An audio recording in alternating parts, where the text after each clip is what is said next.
welcome back to another 29 Days of Freya. Today for you guys, I have 3 book recommendations in working with Freya. If you haven't heard of them before, I definitely recommend picking them up. So let's just go ahead and jump into these books. So the first book that I would recommend picking up if you are just getting interested in working with Freya, or even if you've been working with her for a while, I think this book can still help, is this book. So it is called Freya, Lady Vanadis, an introduction to the goddess. And this is by Patricia M.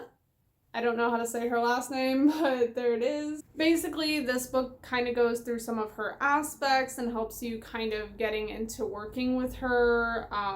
I think in that sense, since it goes through like the main aspects of Freya and kind of walks you through them and talks about them and helps you kind of recognize them, it's a very good book to like kind of get a better idea on who she is and like what lessons she teaches and things like that. Anyways, it like gives you some stories, it gives you aspects. It's really interesting and definitely a good beginner's book, I'd say. I'm definitely looking forward to rereading it again and kind of like going over things that I haven't, I guess the aspects of her that I haven't worked with yet. And yeah, so if you haven't picked it up yet, I definitely recommend checking it out. The next book that I'd recommend working with is this one, Fire Jewel. This one's probably my favorite Freya book that I own right now. And it's called A Devotional for Freya. It is by Geffion Veneer Dotir. Don't know if I'm pronouncing that right. Again, obviously the artwork on the book is beautiful, so that drew me in firstly. This book has a lot of information in it, a lot. So it has like symbolism, it talks about the aspects, it talks about stories of Freya, it talks about tools you can work with, like herbs and stuff, all kinds of things in here. It's really interesting because if you don't have any idea of where to start with Freya, this book can definitely help you as far as offerings go or symbolism that works with Freya. It also gives you some ritual ideas in this book as well, which I find really interesting. So if you like to try out rituals in books, that definitely could be helpful. It has spells, it has how to make prayer beads, incense, poetry, music.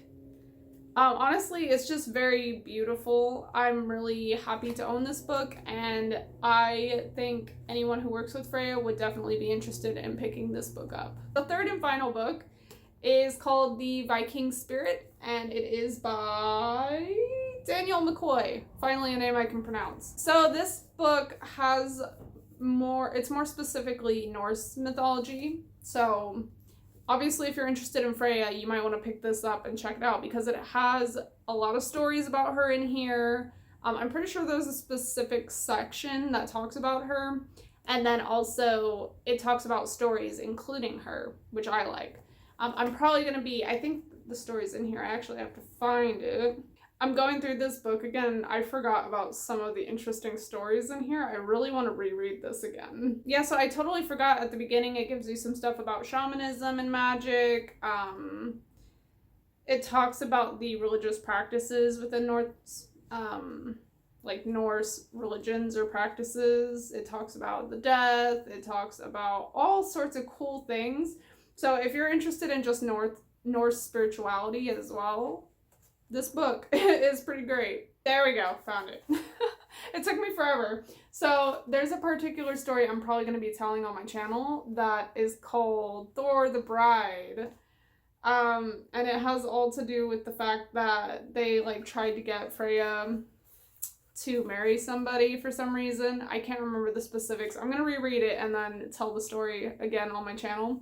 So basically she says, no, I'm not marrying that guy. And Thor ends up having to dress up as Freya and like pretending to be Freya. It's a really funny story. So that's probably one of my favorites in here. So anyways, yeah, if you really love mythology and you like learning things about mythology and stories including Freya, this is the book to pick up. There is another book that I would recommend picking up that I don't have yet. But I do see a lot of links back to this book, or people talk about this book a lot. Let me see if I can find, I think it's called it's like the something Edda. I want to say it's the Poetic Edda. I could be lying. I'll put the name I'm trying to say here. I'm going to be picking up that book as soon as I can, but, you know, it's not going to be right away. So that's another book that is also talked about a lot. I will let you guys know my thoughts on that book when I do buy it. These guys are my 3 book recommendations in working with Freya. I hope you guys found this interesting and helpful. I hope it wasn't too long of a video because I'm trying to make it a bit shorter. I am rambling on now. I will see you guys in the next 29 Days of Freya. Much love to you all, and goodbye!